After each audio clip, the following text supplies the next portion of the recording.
The national debt is now at an all-time high, more than $14 trillion. That's $45,300 per person. And a fight is ahead on Capitol Hill over raising the debt limit, which some lawmakers are very reluctant to do.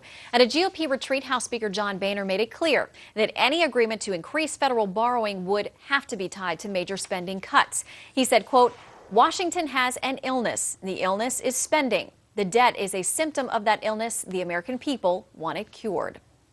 Well, as states struggle to balance their budgets, costly pension programs for public employees are now in the spotlight.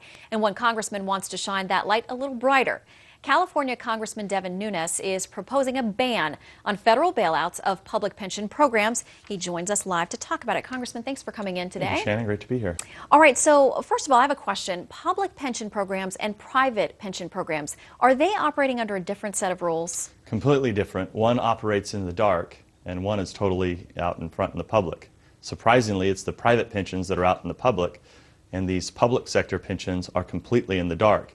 Just this morning, you saw Governor Christie was, I think, on Fox News, and I saw where he said there's at least $54 billion just in New Jersey in unfunded liabilities. I mean, this is a major problem, and the federal government, it's not necessarily their role, but at the same time, it's important for us to get all of these numbers out so we know the size and scope of the problem. Yeah, and that's one of the issues I know for people who are looking at this is you don't even really know how bad the problem is. So you want to push for different accounting, more transparent accounting, so you can actually deal with the problem, know what you're dealing with. But also, if it comes to it, you don't want the federal government bailing out states who get in trouble because of their overloaded public pension programs. Right, we're staying right now, right up front, no more bailouts for the states. It's not going to happen. That's one thing the bill does. The second thing it does is it creates a website so that anyone in America, all elected officials, any reporters, can go to the Department of Treasury and they will find the roughly 2,500 public pensions that are out there that I think, quite frankly, like Governor Christie said this morning, are threatening to bankrupt the state. And it's debt that we're ignoring. We pretend the debt is not there, and we can pretend that for as long as we'd like, but the reality of it is the people going to get hurt in this are going to be the public employees because they're being promised something that the states cannot deliver. Well, a number of them and union leaders are coming forward to say this isn't something you can just take away from us because we gave up other things in exchange in our negotiations for these promises of the pension. We gave something up and now you can't take back what we took in return.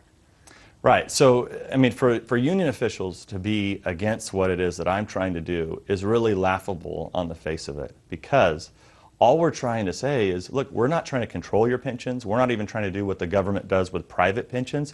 We just want you to show us your assets and liabilities. For God's sakes, these people work for the government. I mean, if anyone should know, the people should know. This is a democracy still, and union thugs and union bosses should not be trying to hide in the dark because this is money that, quite frankly, my children, your children, all of America owes to folks, and we don't even know what that is. And California, your home state, not in a great situation on this particular issue. It's a train wreck. I mean, that's what's led me into this is because I believe my state is probably the worst.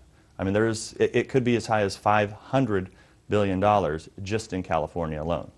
All right, well, we will be watching. It looks like maybe early February this legislation gets to the House. We're getting ready to reintroduce the bill, and we introduced it back in December. We're putting the final touches on it now, and we'll introduce it and hopefully get the bill moved this year. All right, well, as it progresses, we hope you'll come back and keep us updated on the progress. Absolutely. Thanks for having me. Thanks, Congressman.